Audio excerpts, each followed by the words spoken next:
Hello दोस्तों, welcome to my channel. तो दोस्तों, ये कहानी आपको मजबूर कर देगी मेहनत के और ईमानदारी से काम करने की। तो चलिए शुरू करते हैं आज की कहानी।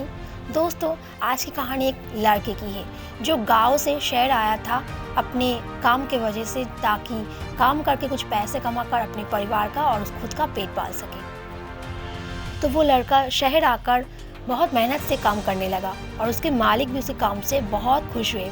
तो 6 महीने लगातार काम करने के बाद उसने मालिक से कहा कि मालिक, मुझे कुछ दिनों के लिए छुट्टी चाहिए क्योंकि मुझे अपनी घर वापस जाना है। तो मालिक ने उससे कहा, तुम्हें अभी नहीं जा सकते क्योंकि तुम्हें अभी भी बहुत सारा काम बाकी है। तो उस लड़के को थोड़ा सा गुस्सा आया, लेकिन फिर भी उसने अपने गुस्से को शांत किया और कहा काम करने के लिए। तो उसके मालिक ने उससे कहा कि तुम्हें अभी भी थोड़ा सा काम बाकी है क्योंकि तुम्हें अपने पूरे शहर में घर देखने जाना है, क्योंकि हमें घर खरीदना है। तो तुम पूरे शहर में अच्छी तरीके से घर देखो, तुम्हारे पास 2 महीने का वक्त है। तो उस लड़के ने बहुत जल्दी शहर में एक अच्छा सा घर देखा और 10 दिनों के अंदर एक घर खरीद लिया।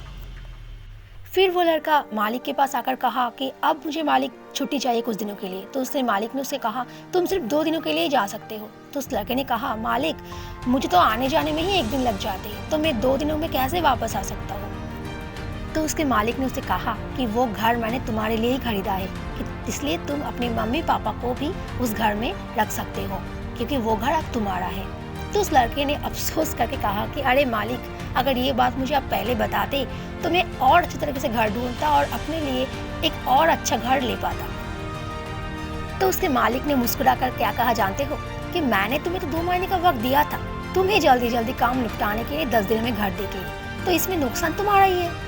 तो दोस्तों, आज की कहानी यही शिक्षा देती है कि हमें ना कोई भी काम जल्दबाजी में नहीं करनी चाहिए। हमें वक्त देता है तो वक्त में ही हमको हर काम करनी चाहिए, क्योंकि जल्दबाजी में हमेशा हम नुकसान ही करते हैं अपना। तो सूझबूझ और मेहनत और ईमानदारी से अगर आप भी काम करते हो तो ज़रूर ज़िंदगी में कामयाब हो पाओगे। तो दोस्तों, आज की कहानी यही तक। कहानी अच्छी तो लाइक ज़रूर कर देना और ऐसे ही मज़ेदार कहानी को सुनने के लिए मेरे चैनल को सब्सक्राइब ज़रूर कर देना। तो फिर मिलते हैं अगली नई कहानी के साथ, तब तक के लिए लेते अलविदा।